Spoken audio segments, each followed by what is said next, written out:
So, siya nga pala guys, bago po tayo magsimula, gusto ko lang pong sabihin sa karamihan na ang Kuwait po is hindi po available sa Stars Tools. Wala po kaming Stars Tools. Pero, pwede po kaming bumili ng stars through GCash. Pwede kaming maging star sender.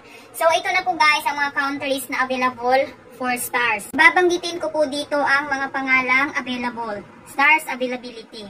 So, narito po si Algeria, Argentina, Austria, Australia, Bangladesh, Belgium, Belize, Bolivia, Brazil, Bulgaria, Cambodia, Canada, Chile, Colombia, Costa Rica, Ostia, Cyprus, Czech Republic, Denmark, Dominican Republic, Educare, Ecuador, Egypt, El Salvador, Estonia, Finland, France, Georgia, Germany, Greece, Guatemala, Honduras, Hong Kong, Hungary, India, Indonesia, Iraq, Ireland, Italy, Japan, Jordan, Laos, Latvia, Lithuania, Luxembourg, Malaysia, Mexico, Morocco, Myanmar,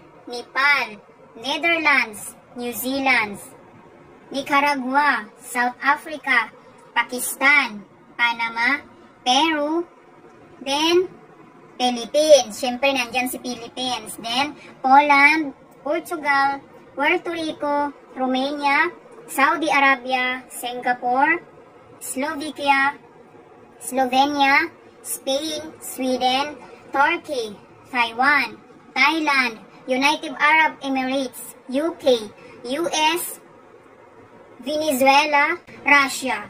So, ang next naman natin guys is the following countries do not support the availability to send stars. So, meaning to say, ito yung mga countries na hindi sila available makasend ng stars. So, narito po ang mga countries. Crimea, Cuba, Iran, North Korea, South Korea, Syria, then Russia.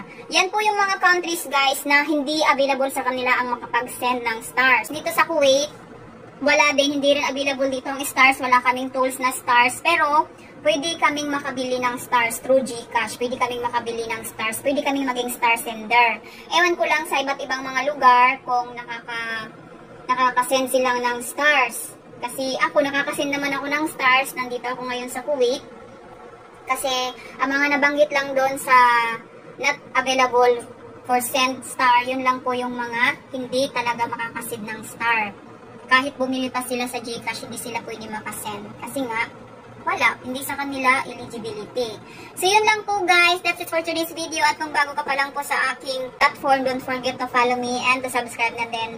And comment down below na din kung meron kang natutunan. So, see you again for my next video guys. Thank you so much. God bless you.